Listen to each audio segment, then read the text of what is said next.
तो दोस्तों, आज भारत की तरफ से एक बहुत ही बड़ा और महत्वपूर्ण फैसला लिया गया है और जब रूस के द्वारा भारत की बात नहीं मानी गई तो भारत ने नई डील के अंदर रूस को शामिल ही नहीं किया और खुद की स्वदेशी कंपनी को ही डील हाथ में पकड़ा दी है। दरअसल आप सभी को पता है कि अभी 120 वंदे भारत ट्रेन बनाने के लिए भारत और रूस की एक संयुक्त कंपनी ने टेंडर जीता था, परंतु इस संयुक्त उद्यम के अंदर रशिया की हिस्सेदारी 80% थी, जिसके कारण से वंदे भारत ट्रेन को बनाने के लिए जो यूरोप से पार्ट्स आते थे वो प्रतिबंधों के कारण भारत को मिल नहीं पा रहे थे और भारत ने इस समस्या को सुलझाने के लिए रूस से कहा था कि हमें आप इस संयुक्त उद्यम की 69% हिस्सेदारी दे दीजिए ताकि हमारे यह प्रोजेक्ट कंप्लीट हो जाए, परंतु रशिया ने भारत की यह बात नहीं मानी, जिसका परिणाम यह हुआ कि 120 वंदे भारत ट्रेन का निर्माण अभी भी अधड़ में लटका हुआ है। परंतु भारत का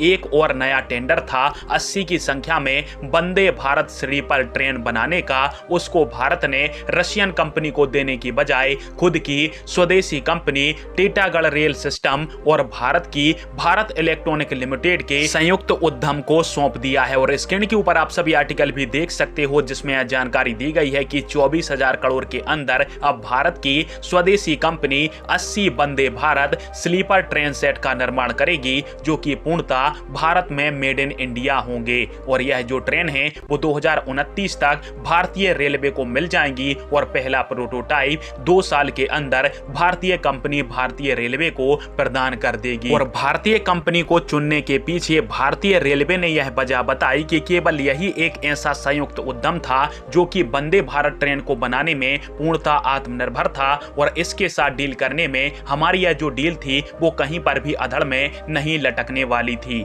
पर आप सभी के इस टॉपिक के अंदर क्या राय है और भारत ने रशियन कंपनी की बजाय खुद की स्वदेशी कंपनी को यह टेंडर सौंपकर सही फैसला लिया या फिर गलत? कमेंट बॉक्स पर आप दीजिएगा। वीडियो देखने के लिए धन्यवाद। जय हिंद।